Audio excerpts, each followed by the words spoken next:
Hi, I'm Fred Satilli, and I hope I do a good job on this video. I'm going to cover a lot of ground, and like most problems we have in society, they're very circular.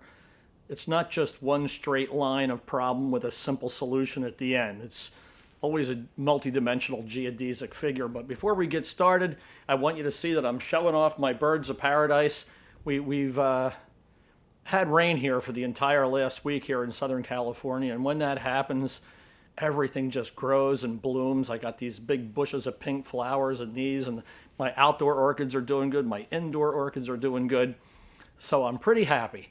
And the first thing I want to talk about is, as a state national, I'm studying the circumstances by which we live. We're living under circumstances. We're living under this geodesic cause and effect structure. And the first thing I want to bring up are the kinds of law, because most people think there's law. And, you know, you go to court or you obey the law or whatever. But in reality, there are lots of kinds of law, and you'll recognize them right away, even though you're probably not aware. And the first one is contract law. And that's what most of us live under. Most of us live mostly guided, or our circumstances are governed by contract law, whether it's mortgages or bank accounts or any agreement we have with anybody, business licenses, professional licenses. These are all contracts, you know. And then there's canon law. This is the law of the church. And this used to be really big in the Middle Ages, but it still governs us now, but we don't know anything about it. So we're governed by an entity that we don't even recognize. And we're going to talk about that a little bit more in a minute. Then there's criminal law. Now, criminal law, you think if I kill you that I've committed a crime against you, but in reality, I've committed a crime against the state because I've broken a state law or a federal law or a municipal law. And that's what the district attorney, that's what his issue is. That's what he's angry about. That's what he's going to prosecute you for. He doesn't care about the victim. He cares about the fact that you broke a law, and so you go to that kind of court. Then there's equity court. Equity court, this is when you go to divorce court. You didn't commit any crimes. You just want to break a contract with somebody, and there has to be an equitable distribution. And you go in there, and a judge, whatever he wants to do, because he's not even operating under law, he's operating under sovereignty. He's got a position there where he's going to make a decision on what he feels is equitable, and the reason it works is because he has an enforcement vehicle. And that's the important thing. People accept what happens in equity court, even when they shouldn't. They allow things to happen that shouldn't be allowed to happen. And then there's civil court. And this, you all recognize this. When O.J. Simpson was found innocent of crimes, they then went to civil court. And there he was found civilly liable, not criminally liable, but civilly liable to Fred Goldman's family, because he, you know, because of the circumstances of what happened. And that court decided that he should give them, I don't know, $10 million or some kind of thing. So you see, it's a whole different kind of court now, and it's a whole different kind of law. Now, the last two are the most interesting on the list. And the first of those two is admiralty law. This is the law of the sea. You'll hear state nationals say, I'm on the land, I'm on the land. Right?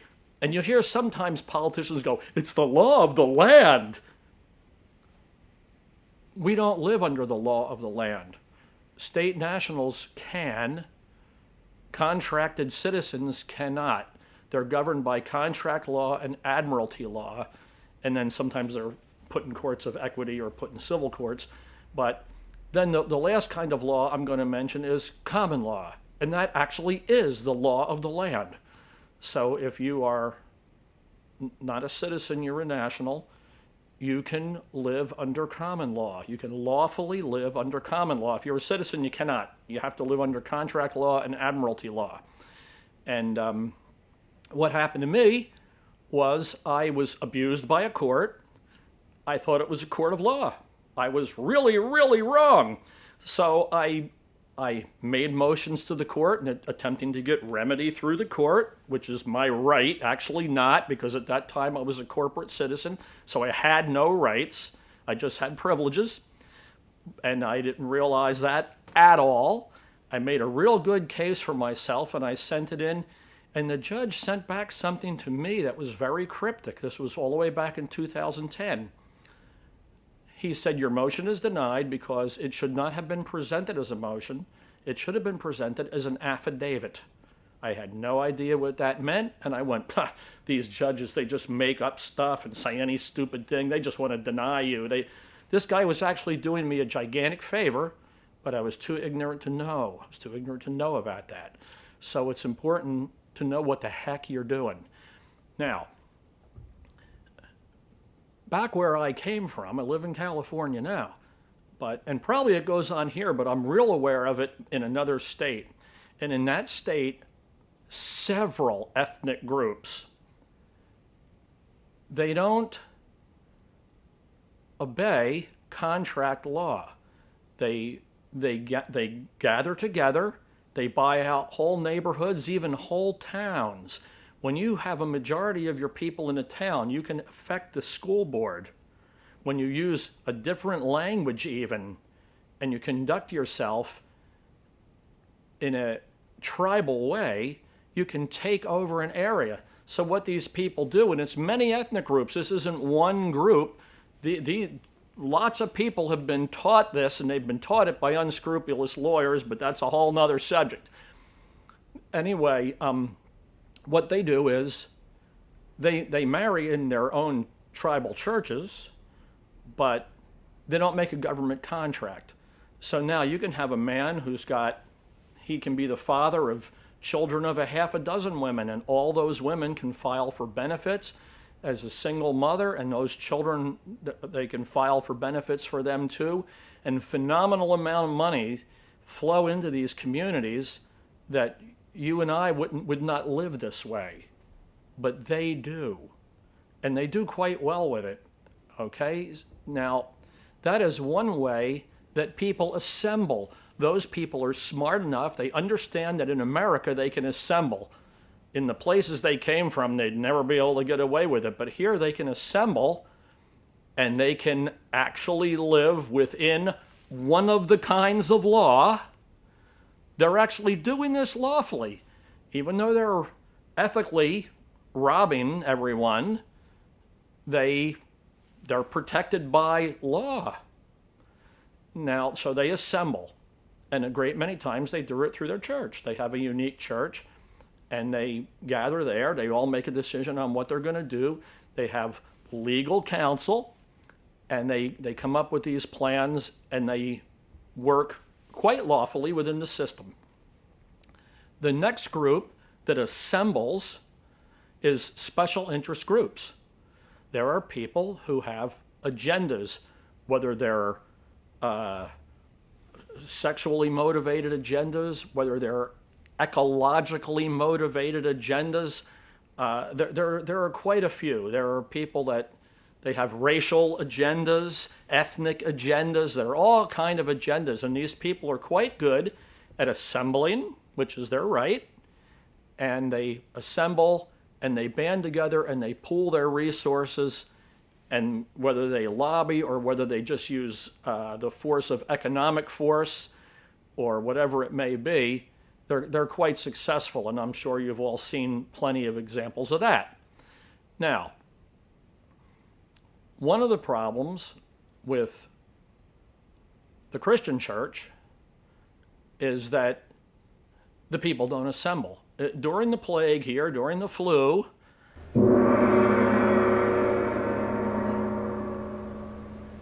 people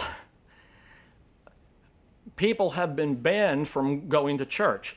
Now, just like in a previous video where I described, the illegal aliens are not here to create a voting bloc. They're here so that trust law, another kind of law, can be abused, and they can come up with the 20 million of them can come up with $20 trillion so that we offset our debt.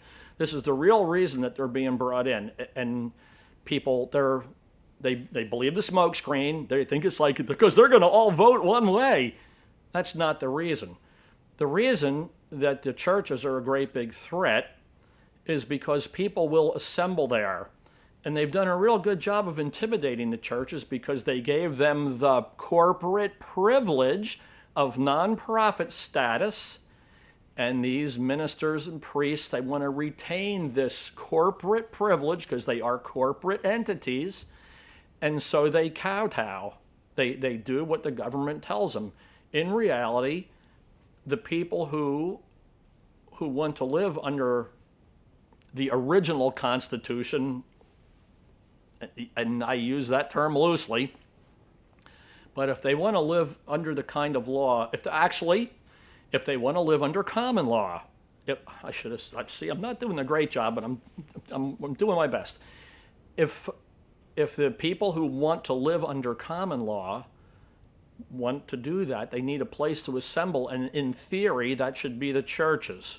And so, consequently, the bureaucracy, who is threatened by common law because they're all corporate entities, they want to continue with corporate law. They are doing everything they can to vilify and shut down the churches in every way they can. And these ministers and priests are not doing their part in supporting common law. So that brings us to another subject, but it's something that, once again, the geodesic aspect here. Now, when the people assemble, when the common law people assemble, what do they do? What do they do? Do they give money to political candidates, hoping that that person will go to the state capitol or to the national capitol and be this incredible firebrand and shake everything up? And we have 3 or 4, well, maybe 5 or 6 of those real good ones in there. But the odds of creating another one are very slim, and there's a giant system in place to make sure that that doesn't happen. So even somebody with good intentions finds that a tough road to go. So what the people have to do when they assemble and they want to live under common law is they have to begin to create a substantive message. And the substantive message is created with the affidavit. Just as I said, when the judge told me, I'm denying your motion, you should have sent an affidavit. I know what that means now. I finally figured it out. And what happens is this. The people in common law create a grand jury. They are allowed to assemble a grand jury under law. They assemble this grand jury. You're going to need a good 30 people to do this. You can't do it with 3 people. The grand jury gets together and they look at a person, and that person is the accused. And an accuser accuses the person of doing something wrong. It's with the political situation we have now and the bureaucrats, it's a target-rich environment. Pick any one of them, and they've all done insider trading or abused something or have received gifts or whatever that are out of line. One guy sold idiotic painting to somebody for $500,000 as if it was really the value, So when you see something that's criminal or unethical or whatever it may be, and that is criminal, by the way, because of the emoluments cause. But when the grand jury sees something, they assemble and they call the accused. And the accuser faces the accused, and the accused has an opportunity to defend themselves in what they've done. But if their defense is not strong and the common law people decide that they've broken common law, and they've done a bad thing, broken the covenant of trust and all that, they then convict that person and they create a sentence for that person. Now, because we live in a de facto government, if you investigated one of your state congressmen and you found all kind of malfeasance, that person would never have to would never have to really come to terms with the sentence because there's no enforcement vehicle. But really there is, and this is how it works. The person is found guilty and the fine is $10 million. And the accused laughs and says, you're never going to get the money, and that's really going to be true. But now you have an affidavit that you send to the sheriff, and you say to the sheriff, this person is not doing, what they're supposed to do. You have to go and arrest that person. Now, the sheriff wants to do that probably. These sheriffs are mostly really good people, and they know the law, and they know the truth and everything, but they can't do it because they're politicians also. They live in a political world, and nobody is going to go pick up a United States congressman because a group of common law people have decided that they committed a crime. So when the sheriff does not act within 30 days, then you write an affidavit finding him guilty of not doing his job. And these sheriffs and judges and all kinds of bureaucrats are supposed to take oaths that are on record, and they're supposed to pay bonds, post bonds that are on record. And many of these do not do this. And when they do not do this, they're not allowed to be in that office. They've broken the covenant. It's one of the conditions of being in the office. So you might be able to expel one. But even though you may expel a sheriff for not posting his bond or whatever it may be, or a judge for not posting their bond, they may just continue to act because we're not a nation of law, we're a nation of permission. So they may continue to act. So you send an affidavit and you find them guilty, and if they don't respond to the affidavit within 30 days, they are guilty. It's guilt by default. This is real. So now you have a guilty accused, you have a guilty sheriff, and now you send the sheriff his thing. He doesn't respond in 30 days. Now you contact federal marshals and you tell them to come after the sheriff. And these federal marshals are interstate. So it's not the politics of your state. You might have a federal marshal from any state may come in and arrest your sheriff. Now, if that doesn't happen, you create the affidavit declaring that the federal marshal didn't do his job. And if he doesn't respond within 30 days, he is now guilty. Now, the reason that you do this is not because you expect a $10 million settlement, because you are not going to get it. But the reason you do this is to gather the people. You want to gather the people just the way these ethnic groups and special interest groups do. You want to gather them in a church. That's what it's for. Okay? I understand the worship aspect, but in the secular aspect, remember, your rights are God-given. The church has a real serious role here, and they should be doing it. So what we're trying to do here is we're not trying to kick people out of their job, and we're not trying to take $10 million from them. We're trying to get them to comply, to do their job properly. You take your oath. You post your bond. You do your job. Now, the really important part of the assembly is when these people don't do their job, we have something called term limits. Everybody thinks we don't, but we do. I see it all the time on the internet. What we need here is term limits. We have term limits. Even judges, there are very few that are appointed lifetime. Sometimes it's 10 years. But sheriffs and all these people, congressmen and senators and everybody, they have their term ends, and you can vote them out. And the assembly is supposed to do that.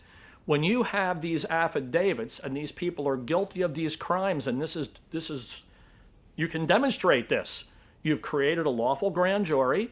They have not responded to their charges. They are guilty by default, or if they appear to defend themselves and are still found guilty, and we hope they defend themselves. We're peaceful people. The idea is to get these people to do their jobs. We don't want to replace the sheriff. We want the sheriff to do his job, and he can't because there's no assembly compelling him to do that. There are bureaucrats compelling him to do bad things. There are politicians who want him to do bad things, and those are the only people who are assembled. They're the only ones who are assembled, so he does their bidding. Right? These sheriffs, you think of them as enforcing criminal law, but they'll also enforce law of equity, right? If there's a divorce case, someone doesn't pay their spousal support, they may get a visit from this sheriff. They're not guilty of a crime. Why is that sheriff there? Because an assembly of people have compelled him to do that. So you have all this. Now, we have to unify. In the past, I thought we could do this through a secular union, the Voters Union of Accountability Nation. I tried to make a nation of people who would assemble on the basis of common sense. But I didn't really get any traction with that idea. People didn't get it. But perhaps good people of faith in a church environment where they have God-given rights, maybe they'll be able to finally figure this out and begin to assemble in these places and begin to hold them as strongholds and begin to metamorphosize the government. We are not trying to replace the government. We just want the people in government to do their jobs. Now, there's one other faction there that doesn't have a term limit and does not get voted in and out, and those are bureaucrats. Okay, so you get letters from your town that some bureaucrat wants you to do different landscaping, or perhaps it's a water use violation or something like that, and they want $500 or $5,000 or some incredible thing. And the bureaucrats want this, and they're going to go to some kind of court. We're not sure which court exactly, and whether it's equity or contract or whatever it may be, and they're going to make a decree, and they're going to send police officers to intimidate you, even though that's not their job, and they're going to do it because they're politicians too. They're caught up in the bureaucratic system. But what you have to do in this case is these bureaucrats are, since they're not elected, they're appointed. They're appointed by somebody, and that's the person that has to be voted out. You appointed this guy? Yeah, you got to go. You appointed a bad guy. You got to make consequences. Now, sometimes the guy who appointed the bureaucrat is dead. So you want to get on this right away.